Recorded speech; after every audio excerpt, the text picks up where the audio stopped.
pandemic got us into a reflective space and made us look inward to see what we can do for the world at large.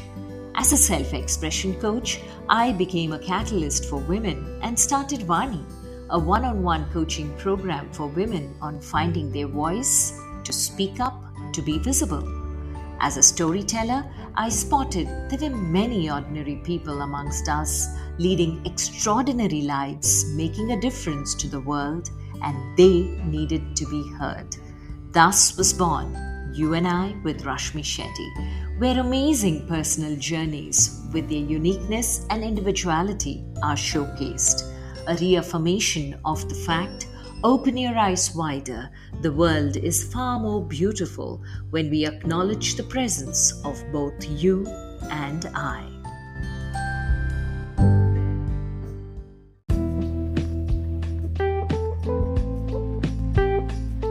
Our guest today is Joseph Babu, who serves as the dynamic CMO and growth driver at Riafy Technologies, one of the world's largest AI app studios based in Kochi, India. Riafy has amassed over 75 million global users across 23 languages. He is skilled at strategically positioning brands and accelerating viral growth through disruptive zero marketing tactics. Joseph pioneered Riafy's viral acquisition strategy, which organically garnered millions of users without any advertisement spending. An esteemed thought leader in marketing innovation, Joseph was awarded Thai Kerala's Best Entrepreneur in 2021. He is a sought-after speaker on digital transformation, culture building, and purpose-led business. Joseph played an instrumental role in Riafy's meteoric rise, growing their flagship cooking app, Cookbook Recipes, into India's #1 in its category. He led Riafy to become India's sole premium partner for Google Cloud's Generative AI. With experience visiting numerous countries across 5 continents, Joseph brings a global perspective. He is passionate about leveraging partnerships and technology to uplift people worldwide. Joseph believes in creating win-win relationships and close-knit teams.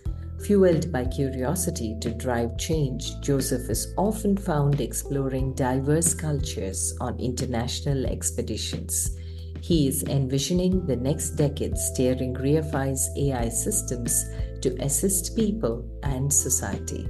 Joseph aspires to inspire future leaders in purpose-driven business. Currently, he is spearheading Riafy's highly advanced generative AI platform, R10, to revolutionize enterprise AI adoption.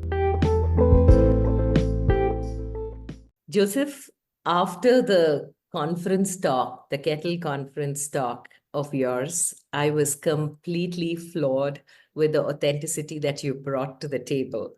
Skeptical about AI, I was really touched with the human element. I'm really honored that you agreed to be on You and I with Rashmi Shetty. Welcome. Thank you. Thank you, Rashmi. The pleasure is all mine. Thank you. Now, before we find out who Joseph is in the AI world, I want to know what little Joseph was like and your journey to reach where you have today. Yes, so I think from the times when I have this memory, so if I think I was, from what I heard from my mom also, is that I was a very curious child. So yeah, that curiosity grown along with me. So during the schooling time, I think I was that person who always loved to have fun, who always being around with friends, to always to have a good time. And everything and anything about sports and games I loved. I was, I would say, not so bad at studies. I have a way to crack exams. I think that is the best way to put it. I was not the smartest in the class, but I know how to crack exams. And thankfully, I was the topper for the 10th exams. Wow. So again, not because I was so smart, because I know a way to crack exams. So from till 10th, it was more like with friends, I would say sports and all. And it continued when I moved to my +1, +2, where I met my friends with whom I started my company.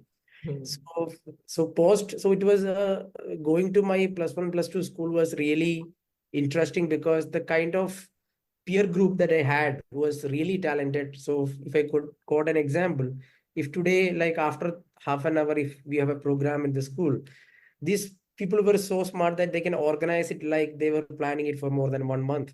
So that is the kind of improvisation, or I would say the kind of energy these people had, and it had a very good impact on me. And even the teachers that we had, they were the ones who trained the students for all sort of activities and things, and the energy that they had. I did my till 10th in Anita Vidyalaya school in Kaladi, which is the Sri Shankara, the birthplace of Yeah, Sri Shankara. Shankaracharya. Yes. Then I did my plus two in Vishwajyoti CMI Public School, which is in Angamali. Okay. Then I took like any other, I would say, student during that time. It would be either engineering or doctor. So engineering had this wide doors opened of doing anything after doing engineering. So that was the reason to take engineering, not because of the passion towards engineering. What was passion was like we see in the Hollywood movies or in the Bollywood movies. Uh, like the young people go to the college, they'll have dance and fun. That was my imagination about the college. It was not the same. I did my college in Rajagiri Engineering College, but one thing that was really good was, of course, the people there, and also uh, in a job perspective, they had very good placements.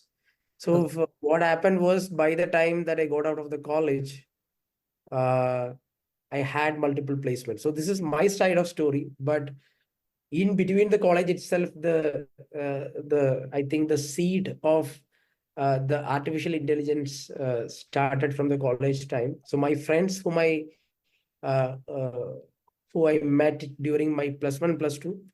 So these people were in another college, and I used to meet them quite often. So they had this idea of starting this one college quiz for one of their college competitions, inter-college competition. So basically, this quiz is basically like you can see a question on the screen and you have to give an answer. Yeah. So once you give a wrong answer, what happens is that again you have to try. So being the creators of this quiz, my friends, they wanted to make it to the next level. So they were thinking how they can do that. They were having a nice biryani at midnight and thinking about that. And that's how one of our friends put this idea that why don't you make this quiz talk back? So we found that is interesting. So it is. So what do you think? So we were asking him, what do you think about this? So can you elaborate a bit? So he was saying, like a teacher, why don't this quiz can give insight if someone is giving a wrong answer? So that was quite a nice idea. So if we evolve that quiz and becomes a relational intelligence system where it can find relation between two things. So for example, like if the question is who's the ODI cricket player who have scored most number of runs in ODIs for India, Hmm. if someone is giving the answer that is Saurav Ganguly, the quiz will talk back and say, no, it's not Saurav Ganguly, but they used to open the batting together for India. So the answer is actually Sachin, but system is giving the relation between Sachin and Saurav. It became a relationship engine. Then it could find relation between multiple entities. So there were very interesting examples that people tried. So right after the college, what we did was we go for patent for this particular technology. And that was the next moment at which we realized that this is a technology. What we have is something that is at par with what Apple, Google, and Microsoft is having. So there is something called a prior art search that IP firms will do while we file for an IP, that which all companies have a similar tech. So that's how we came to know that this is something worthwhile pursuing. So we decided not to take up any jobs. We started the company. That's how Riafy took into place, and that's when we started our journey together, and also the AI journey. Oh my God. But when it comes to AI, it's in the last few years, in fact, the last couple of years that everybody's talking about it. You seem to have got into this field much before the world woke up to it, especially in this side of the subcontinent, where people started talking AI in everyday language terms. So when you knew you hit it right, of course, by default, you got it right. Looking back at your journey now, Joseph, from you seem to be absolutely humble by saying that you cracked every exam because you knew how to crack it, and you topped the 10th exam not because you were intelligent, but you knew how to crack it. Was there something in you intuitively that always helped you take the right move? It's quite a tricky question because when I think about it, so this is what uh, I have introspected about the same. What was the right thing which I did? Uh, so when it happens in a sequence of events, you might not know the dots is going to get connected. But when you look back, you can see the dots were getting connected. So I think that is the thrill about living life. So that's what I think. Because it's not like a pre-planned kind of a thing, right? So people that who know me from my childhood, so they might thought that I would become a politician because my grandfather was a politician, my dad is a politician.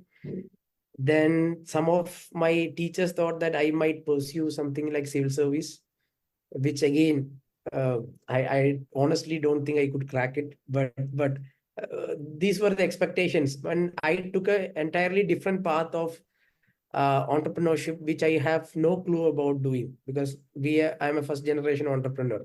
What I loved about doing this is I knew that I might not continue to be a software engineer or an electrical engineer, but I know that I love to work with my friends. So friendship was one foundation that I mean drived me to start this company. So that is one thing. And I was passionate about new things because per se I was not a very sound technological guy, but rest of my teammates were. But I was so curious to listen to them, and my role was more in the initial stages of what they're building. I used to test it and see whether is it useful or how it can be used. uh, so that is what I can think of, like. And uh, I think so. There are some. I would say there are some genetical things also because being from a political background, there is some sort of kind of a leadership skills which I would have, which I think I could not deny that because that would be very. It is. I don't think it is very humble to do that. It is not. Yeah, I It think you lack of can you can confidently say it. lack of gratitude of saying that thanks to the genetics. But I would say that how it helped, how other founders saw it is, for we were six co-founders who started the company, of which four of them are have very strong technical background, and two of us are non-technical. So myself and the CFO are the non-technical people. So CFO here, he's good in max. So he obviously chose that finance is something that he can do. Because I'm talking about just when we started the company, because we are not MBA graduates, we are just done the engineering. We don't know how to run a business. Only I would say the initial capital that we have was this friendship and the passion. These were just two things. So then who would do the marketing, who would do the sales? This role automatically came to me. It was not, I didn't choose it. It just came to me because it was, that's what left in the plate to take. But I am so glad that, so when you don't have any background of or any learning of how to do certain things, you purely try to invent your own ways and it might become an innovation. So what I know is in the initial stages, when we created products, the responsibility of marketing it to people was it was primarily my responsibility. So what I was thinking is we haven't raised any money. So is there any way to market without any money? So that was my first thought. Second thing is what I can make use so that I can market our products. So when I think about it, we have a very strong technology team. So why don't we use technology to market it? So this is how I happened to invent the zero marketing strategy, where without spending any penny acquiring users, thankfully it worked. We have 75 million users across the globe, in 157 countries. So everything done in a small room in Kochi. And thanks to the technology and also a lot of things aligned to make this happen. And I would say almost 99% of all these users are organic. I mean, people discovered our product and they used our product. So, Okay. yeah. Okay. This is fascinating, Joseph. 75 million users, 157 countries, all sitting from a room in Kochi and working your way through. And that to zero marketing fee is what you're saying. When you're talking about all of this, you are talking about AI at a time when AI was not the norm, was not something everybody was familiar with. How did you get the market to know about it? It was not so easy. Hmm. So AI was much of a fancy word at that point of time. Maybe in some of the sci-fi movies you could see AI, and usually AI is the villain, and in most of the stories. So when so right after that filing for the patent, when we knew that we have something valuable, so we tried to talk about this AI and what all things is possible using this. Maybe people would have related it like a story of a movie. So it's good to hear, but not so, I would say, compelling to believe. Yes. So when we continue to talk about this, once we met one of our mentors, I would say, who worked in the valley and all. So he give this advice that maybe you have a powerful technology, but unless you use this technology in something useful and make people experience the same, the magic of the technology, then only people start believing it. Otherwise, technology, so it made a lot of sense even then, and it make even more sense now. So because the science is something that was there for a pretty long time. From the people were know about stars and astrology, everything was there. But in the I mean, the 17th and the 15th centuries, when the technology was being used, I mean, from the science, when people derive technology and use the technology in the business, then is what the scientific revolution happened. People started to pour in money because they need more scientific evolution to happen so that technology will develop, so that business will thrive. Hmm. So it made a lot of sense for us during that time. So we wanted to use this technology in some form or shape so that people can use it. Hmm.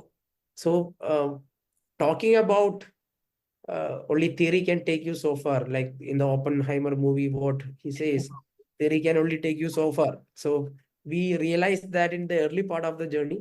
So then what we did was we went back to the drawing board. We thought of like how, what is the kind of product that we can make use of using this technology. Hmm. So that's how we started our, uh, I mean, the mobile app business, where we created apps by using our AI technology and put it in the marketplace like Google Play Store and App Store, Hmm. and users started using it.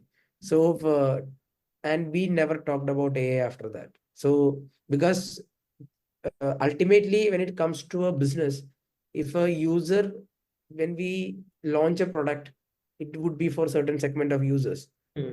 They use, if they find value, then only the product makes sense, even if you use rocket science in that.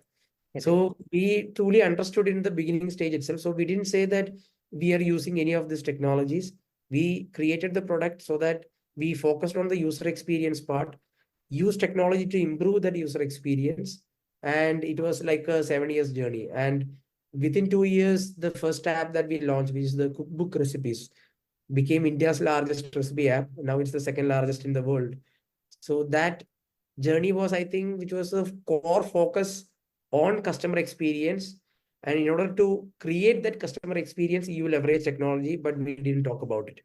Hmm. And started talking about AI once the pandemic hit, where the world was also ready to accept this digital transformation, where everyone wanted technology to bring whatever services to their doorstep, that, rather than going to maybe to a bank or to a healthcare service or whatever that is. Hmm. So that is when we knew that the world is ready, that this kind of a technology can be talked about. And that is when we got our first B2B client also. So that was the journey. Initially, it was, I would say, it was tough to talk about AI. So what we did was very simple. We stopped talking about it. This is so contrary to what marketing says. According to marketing parlance, you have to be visible, you have to talk about it, only then people know you're there in the market. And here you say, we stopped talking about it, and that's how it worked. Yeah. But when you're giving this entire journey so far, Joseph, what is interesting is the fact that you tried at a very organic level with individuals and then started spreading the word by itself rather than you trying very hard. It was difficult, yes, but you believed. What held you all together?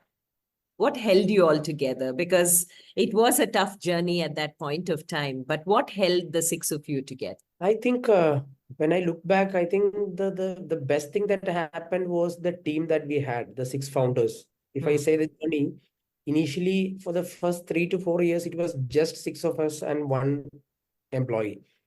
And thankfully, the founding team that we had are the entire skills to run a company. I mean, I won't say that we are experts in that, but in order to create, considering our business. So when you create a mobile app, you want the front end designs, you want the back end, you want it to be placed on the store. There is a marketing, there is finance that need to happen. There is a customer success, there is a content side. So everything is managed by six of us.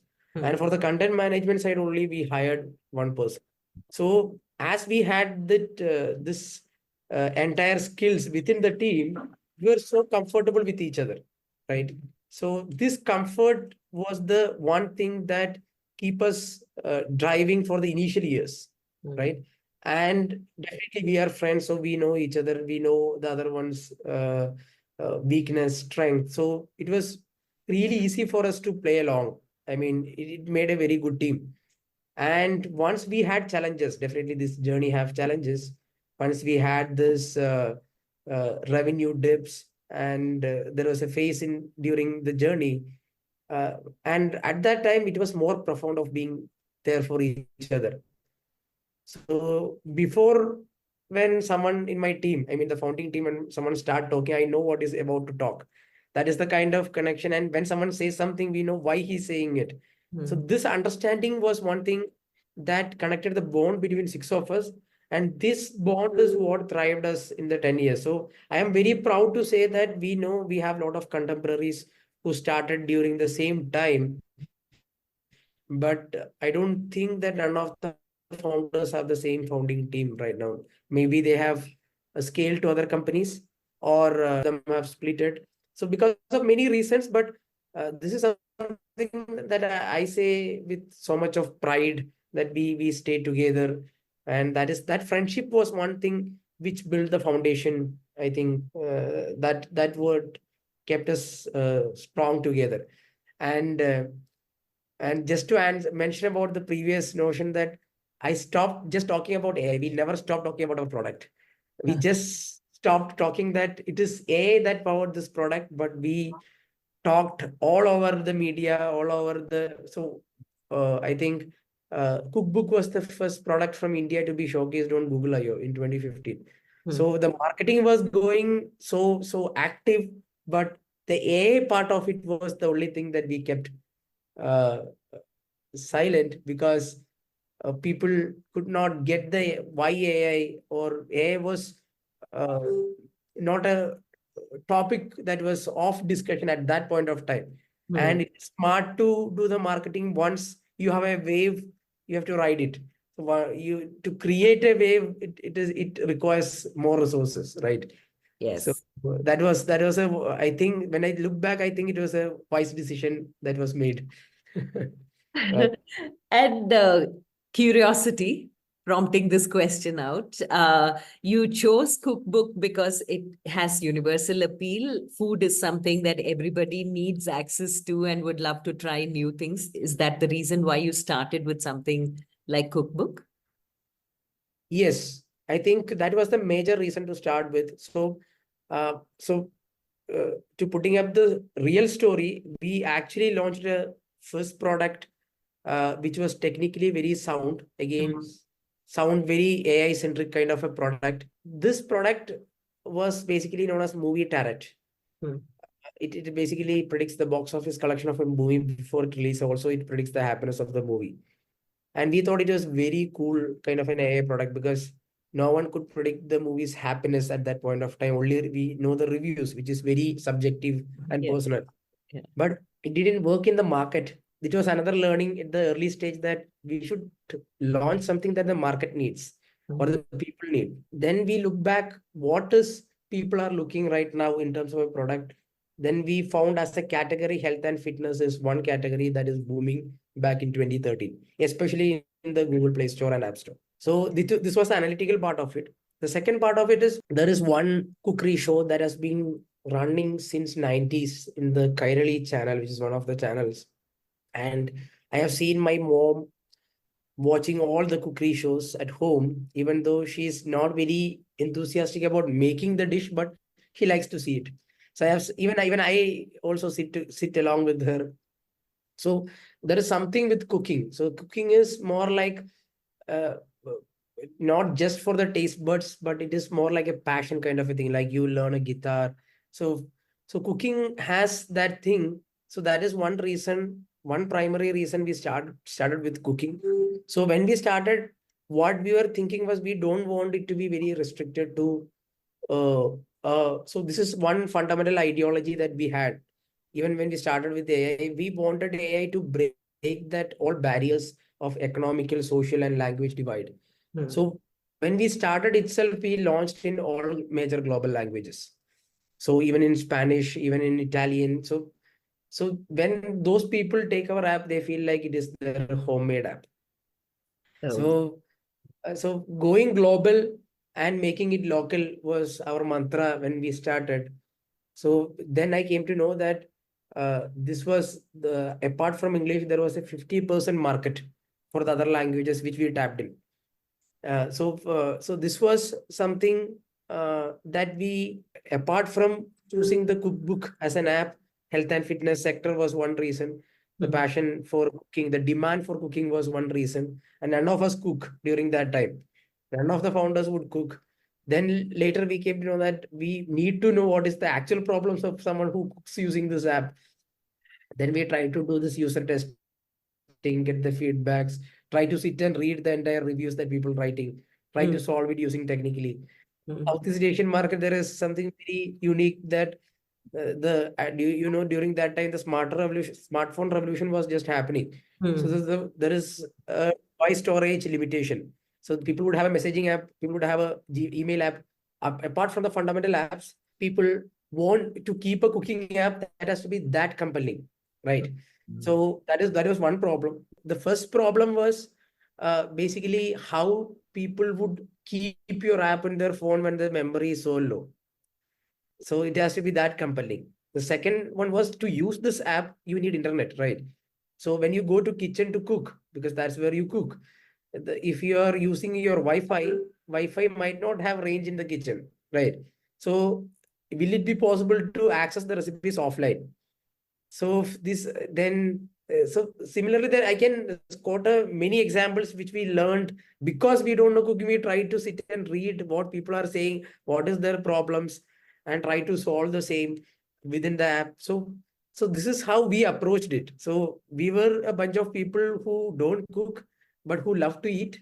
Then we I would say narrowed down to this cookbook basically because of the market research and the demand for the cooking apps.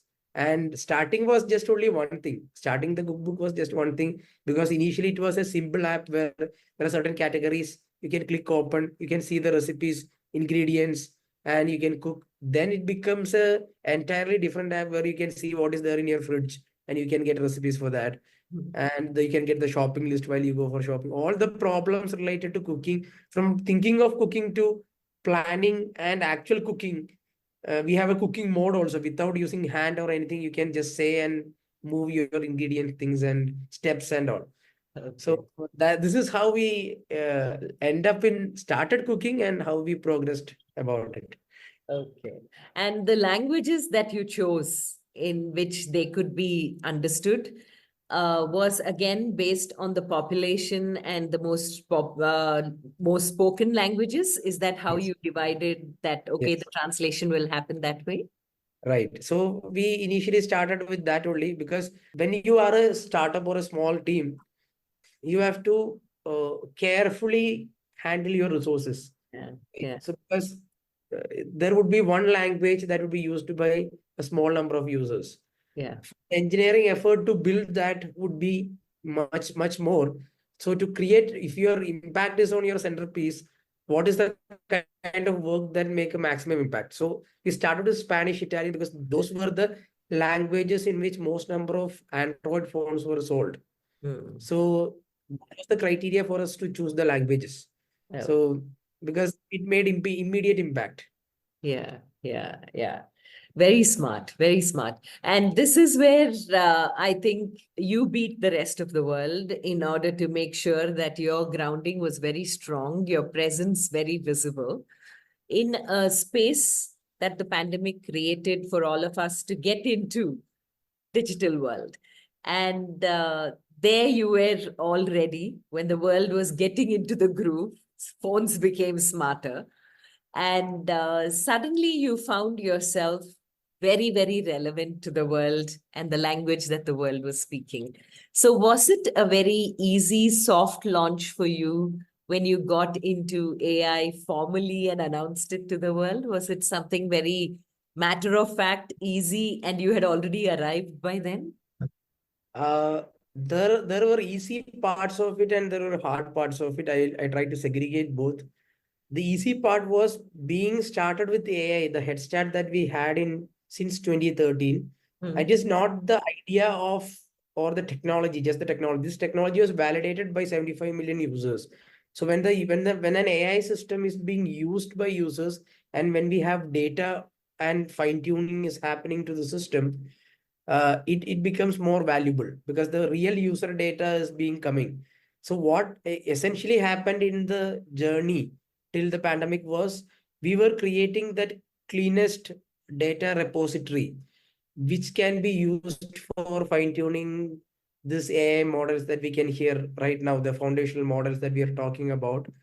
This can be fine tuned only using clean data. So the problem that we solved was when you go to any, say, when you do the B2B business. So that is the challenging part. So still, till then, we were doing the B2C business. We were creating our products. It was used by customers across the world. Now we are creating products for the enterprises and companies and for their customers. So when you sell it to the enterprises, the kind of problems was different. So that was the challenging part. So for any AI companies who are working on the B2B side, for any given use case, to create value for the client, it has to be fine-tuned for the client's specific use cases. And if you take a bank, there is a way in which one bank does their business. So that business logic also has to come in. And also this AI system has to connect with the real world systems, like maybe if it's a bank is providing loans, the loan providing system has to be connected with AI so that it provides value. So for doing all of this, it needs data. So if you go and try to get the bank data, it is very much regulated. It's a regulated industry. So the bank cannot give the customer data to a third party. And in various forms and shapes, even though the regulations is different in different industries, it is very difficult for any companies to share their first party customer data to any third party. So because data is the new oil, that world knows it. That is how people going to say get more value in terms from the customer. So we have entirely cut that dependency because our approach is different. So we fine tune for any use case using our own proprietary data. So that makes the entire AI implementation faster. So we can do an AI use case for an enterprise within a time period of 4 weeks, which is a stellar fast time period, which none of the companies would believe at first. So that is the advantage or the easy part of it. As we have already have the one of the largest, cleanest data repository, we could fine tune for any AI use cases. Second thing was definitely the speed in which we can execute, which gives us an advantage. The third thing is the thing that you started, the ethical foundation. So this is one very critical thing. We, even though being in this AI space for a very long time, we know what all things that AI can do. So to talk about the challenging part or the alarming part of it is even more lethal than the atom bomb or the nuclear energy. So it is always on the humans who use these tools. So similarly, I would say rather than the tools, this technology. So how AI is trained is very critical when you use it for any use cases. So we have trained all our AI models with a very strong ethical guardrail so that it won't go rogue at any point of time. Because AI, if you think of AI, I always take this analogy like easiest way to understand. If you can define human as intelligence on a carbon-based body, you can define AI as intelligence on a silicon-based body, both having intelligence. So this intelligence, how the AI evolution happened was it tried to mimic the working of a brain. It will connect things, learn things, it can share knowledge. So all these capabilities are there for this new generative AI kind of wave that is happening, or the technology that is happening. So it is too critical, like you train or grow a child, it's very important to how you train your AI models. So being ethically guarded or creating a responsible AI is also something that we really worked, and we know that, so that for any given use case, it will be grounded, it will be anchored to the source of truth. So these were the advantages that we had: the data, the speed in which we can execute, the ethical guardrails, and already we have well versed in global languages. It is all our AI systems are multilingual and it can connect to all platforms. So wherever users are there, we can connect and converse there. The challenging part was the B2B business dynamics, because we have never done the B2B business. So what work in B2B business is trust. So any big banks, in order to get a small, I would say, compared to the other vendors that they work with, a small company like us, to first we have to build the trust. So the trust building was a process that took time, and definitely we had no previous experience in banking. So this question, any reasonable people would ask this question. So our response was we have no limitations because of that. The same reason, like when we started marketing, like I said, when I did marketing, I have no previous experience of how it has to be done. So I can do anything. So the same thing is what we were putting it forward. So we do anything in our capacity to make your client's interest to happen. I mean, whatever that they want in the product, we can make sure that it can happen. And because even our first client, which is Federal Bank, I am very thankful to the leadership, because they trusted us, and they said that there were 30 vendors they evaluated, including all the giants. So none of them could show exactly what they needed. We could show that. So that is why they started to believe us. And even now we follow the same strategy. When we go to a client, we exactly show them what they want to see, because uh, being from, I would say, Kerala, especially from a place near, there is a place called Malayatur, which is very near to my place. It's the place of Saint Thomas. So Saint Thomas is that guy who only he who didn't even believe Jesus when he came back from the dead. He wanted to touch his hand and then only he believed. So being from that place, we know that anyone can claim things, but showing it and actually making it work is what it takes for the client to believe. So we choose that route. So that was something that we learned over the journey on the B2B side. That was a bit hard, but the B2B business dynamics is something that even now we are continue to learn. But we definitely had this advantage of starting early on the AI side. Yeah, true. Very true. And like you said, the ethical part of it is what really floored me, and the importance of it, because there are a lot of things happening in the cyber world today, and a lot of crimes which are attributed to AI. So many people are kind of scared to get into that space because they're not sure what of their knowledge and their information would be taken away from them, and the security elements are questionable.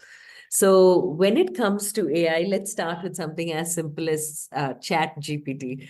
So that is, I know, a very small aspect of AI, but the way the answers come out is something which is important for us to understand, that the way you question is how the answer is framed.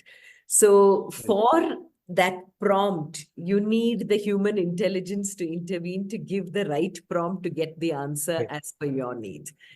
So having been in that space for so long now, Joseph, where do you think man still is one up over AI? Because everyone around is kind of scared whether AI will take over at some point.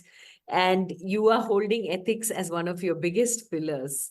So, keeping ethics and the takeover of AI at some point, if we allow it to go the way it is, where do you think the human being can intervene?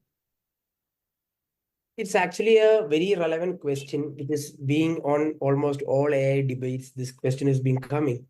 So at this point of time, at least the time at which we are talking at present, uh, it's still very much in the control of humans. Like it's very much in the control of the humans when I say that it is fundamentally how a human is using this AI for what all applications that we are using it for. So, like I mentioned at the beginning, so as you have brought in the example of ChatGPT, because that was the one thing that created the revolution of the generative AI. There were a lot of tools. Then Google got in. There was Palm 2, there was Bard, there is Gemini that came in. Even the open source have a lot of LLMs. Even now Apple is going to launch. So all the major tech companies are there. So we know that it is very important, or this is something is going to change. That is the next revolution that is going to happen. But where the relevance of human is basically, especially the creators, the nation builders. So each of these stakeholders have a big role to play in this entire, because it is a paradigm shift that is happening. So if you see internet times, so from the paper, everything moving to internet, then to smartphones, then now it's moving to AI. So what happens with the AI thing is now we are dealing with intelligence also. So so when you deal with intelligence, I don't want to add to the complexity of the entire thing, but just to give it to a perspective, the Chat GPT model that launched in say 2023, during that time beginning, it has an IQ which is around 150 to 160, which is smarter than 99.9% of humans. And after 3 months, they launched something called GPT-4, which is the foundational LLM that powers ChatGPT, which has got 1600 as its IQ, which is 10 times more than human. So you can imagine in the next 5 years, what is the kind of IQ this intelligence system has. Even human can understand what, I mean, to cohesively to understand what the system is saying or what are the intentions in which it's saying. So all these things are questioned. So that is why it is important for us to create the ethical frameworks for responsible AI at present. I mean, which all applications we are using AI. And the second part to it again is when I say ethical AI, it is a very vast topic, the responsible AI. So one thing definitely any AI system should need is the explainability. If it is giving an answer, why it is giving, what is the thought process? So this is something that we need to know, because the biggest challenge with most of the AI system is the humans don't know when it hallucinates, because it can give information which is not real or true with a lot of say conviction to make people think that it is correct. So explainability for any AI system is very important. Then the ethical AI framework, when I talk about that, the security aspect, the accountability aspect, all these things have to be in play, because it is more important, because uh, uh, AI being, we have to see AI as a very powerful kind of a technology, and it can be used on all side of things. Like if you are using it for, say, nuclear wars, for example. So it can be used more effective than any of the existing tools. So when two nations try to use AI for their national interest, which is against some other country, what this AI learn is entirely different. So this is the importance of the framework. And when an AI system learns something like this, when it's connected to internet, it can cross learn these things also. I mean, humans, this is one capability that Homo sapiens made it through compared to the Neanderthals, right? So be to share the knowledge, to have that cognitive capabilities and to gather together. So to share information is, they can do it just like this. So at present, again, coming back to the first point, it is up to the humans on how they are using it. And when it is used in its full potential, there can be a lot of transformations, especially in the job scenarios, because a lot of jobs is getting replaced with new jobs. I won't say that the jobs will be, I mean, there won't be any jobs for humans, because it's always up to humans on how to use these systems. And all the application level things is supposed to be, at least in our thought process, what we think it should make human work better and faster or smarter, is the way in which we think of AI tools. So it is always for human, because uh, we had computers, then we got smartphone, which is a smarter gadget. Now we have AI, which is even smarter. So it has to empower us as humans. It should not be the other way. So because being a powerful technology, what can happen is there can be a lot of job shift in a very small span of time, which hasn't been seen ever in the history. So the economy also has to be equipped for the same. How this transition can happen. So there have been a lot of AI bills is going on to impose more tax on the AI kind of use cases. Is primarily because to slow down this thing so that people can adapt. But uh, there is no going back from AI, because that is what history have told us. When a new technology comes in, uh, it is a necessary evolution. It's what is more important is how we are going to handle with ethical frameworks, and every company should have, even if they are not an AI company, if they are adopting an AI technology, there should be a basic framework and should pass through that so that it is used for good. So these are the generic thoughts that we have, at least for any use cases that we take, we try to do this validation, and while fine tuning or create the model, also we keep that in the center. I really hope, wish, and pray that everyone who's using AI remembers this, because the more you stress on ethics and the more you're doing it every time, it's there all over your website as well. When it comes to Riafy, you set out with a mission. Today, when you're looking back, has your mission actually been accomplished? Are you still on the path of greater accomplishments? Where are you on that journey? As per I think plan? we are just starting. I think the first decade was more on, it was a story of perseverance, because what AI could do, we haven't done much, I would say, in the first decade, because it is the time of prep, because world was not ready to Yeah. use AI in its full potential and throttle. But now the world is ready. They know what AI is capable of. So I think now this decade is where we believe that Riafy has a lot more role to play, especially on the AI side, because not to give up and be stick into that journey was the key part in the first decade for us, because it took us almost 10 years. Even though we had the technology, it has evolved, we are doing business, but now the world is ready to, because even when we started the company, the story that we used to say is that uh, if I am thinking of something, the technology should be able to bring it. That is the magic of technology. Because if you remember, I quoted this because the word Riafa is an anagram of fairy. And why fairy is one thing that comes and do magic for you, right? So we believe the technology can create magic, but the true potential of magic is unlocked now. So we are expecting to create more magic. So that is the dream that we had. Now we can create that dream. So in this decade. So that's how Okay. I see it. Okay, this is actually very beautiful. But another thing that I'm very curious about is, in this dream of Riafy, what are some of those milestones that you are really proud of and you know you're going the right direction? Because every one of us who sets out on a journey has certain milestones we set to be reached to know we are on the right path. So, Right. what are some of those milestone moments for you as a company? Uh, I love the fact that it's very inverted, Riafy. Uh, yeah. So, what are some of those milestones that you would be really looking back with pride? Yes. So since we started the company, the first major aha moment for us was being the first company from India to be showcased on Google I/O. So it is one of the largest tech conference hosted by Google. So it was in San Francisco. Two of our founders got invited, and it was the proudest moment for us because Google I/O was one event that we used to watch in college at night to see what is the new tech thing is being launched. So we created a product, and that is being showcased on that stage within 2 years after the college was a dream come true moment for us.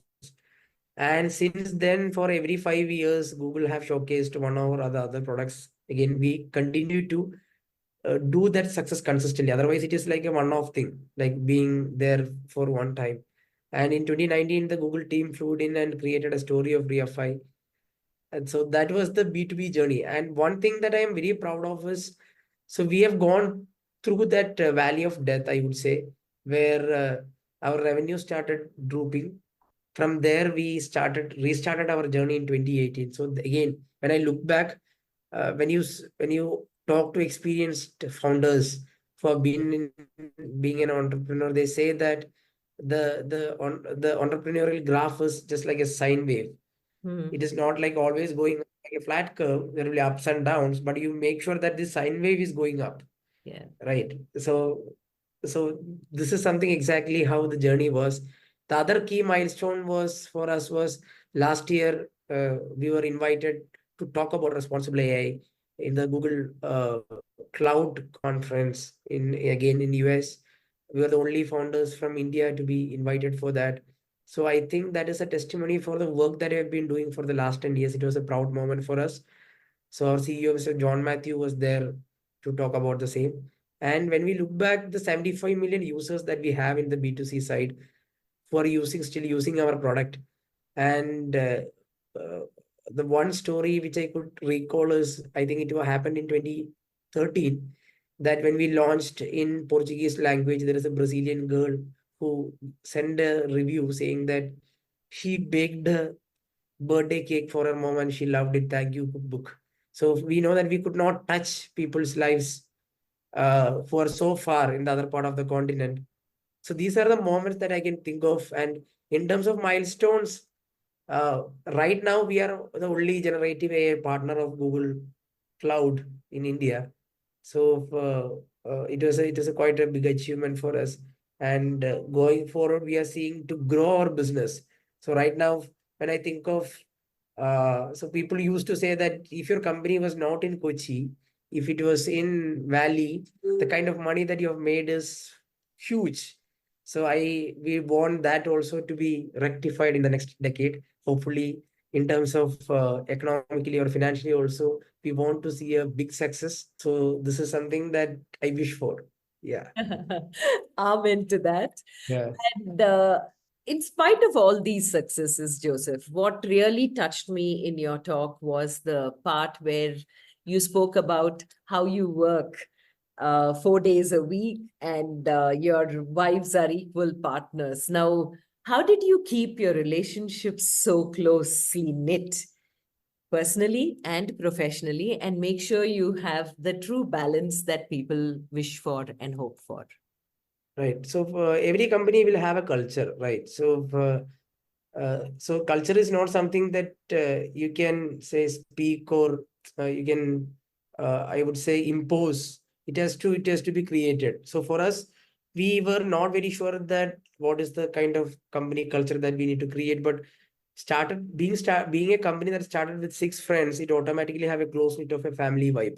So even our initial hire was another group of people who were working together. So that was our second line of people. So whenever we hire, we do that cultural fit and we try to make sure that the kind of we so we want company to be that happy place that everyday people come and work. Because otherwise, if it is a place where you come and do your task and go, that is not a place that you look forward on every day to come. So we want our workplace to be happy. So we created a lot of activities and things around the company to make sure that this is happening. So in 2019, we announced our moonshot protocol. It was basically a thought process of doing 10x better in everything what that we do. So that was one thing. Then we launched this Spark Friday as a part of, again, making 4 day work weeks, and Friday is the day for innovation, where all our company members comes in, we play games, we try to build some things, we eat together, and then we go, maybe in some of the group will go out for playing, some will go for movies. So we wanted that, if that is the culture that we want to say, we want to live and we want to spread. So that it automatically shaped, and we try to create things within the our daily or weekly operation, so that this culture is being grown. So and especially the second part of about the wives, like every one of us got married once we started the company. They also become part of the company, even though they are working in different things. They also indulge in that. For all the celebrations they would come, and they gave that female perspective for us, because six of us being men, we might not know what a women employee would be thinking. So there were some of the Women's Day, they were talking with all these people and try to understand and try to fix if there is anything that need to be done. So they were helping in those things. So it primarily driven, and we consciously try to have more female employees within the company, so that the culture is more balanced, because we at the core we think that we are a very strong feminist people. So so that's it about the culture part. It was more like Riafy. We say that Riafy is family because that's how it got nurtured. Yeah. Okay. So here we are at this point in the conversation where I want you to take a couple of steps back into the pandemic. What are your takeaways from the pandemic? So nothing is permanent. Life is something that you have to is the greatest thing. Rest everything can take a seat back, and you can slow down. And even a smallest worm can create that insightful thought within you, and make you introspect about what matters. So that was the three key takeaways. Yeah. And 3 life lessons, Joseph, that you'd like to leave us with around whatever you have seen. I think one is whatever that you're doing, do it in the best way. However small thing that you're doing, try to do it in a way in which you leave a signature. So that is one life lesson that I have. The second thing is, it is more important about knowing than the knowledge, the art of knowing the perspectives. So it has to continuously grow and keep learning. So because that is how the world is changing across all aspects. So keep learning. So these are the three things I could think of. Thank you so very much, Joseph. It has been such a wonderful conversation with you. And like the pixie dust that every fairy carries with her, which she just sprinkles to make sure there's magic along the trail, may you find that dust that you can sprinkle alongside everyone you meet on this earth, on the globe, and make a difference in their lives. God bless you all 6 of you. May Riafy find the fairy within to fly hard, create magic, and go wherever you want to go. All the very best in all that you're seeking to achieve. Thank you. Thank you so much, Rashmi. I really enjoyed the conversation. It was very, I would say, a very honest kind of a conversation and very interesting questions. And it took me back to the entire journey. Thank you for that. Pleasure completely mine, Joseph.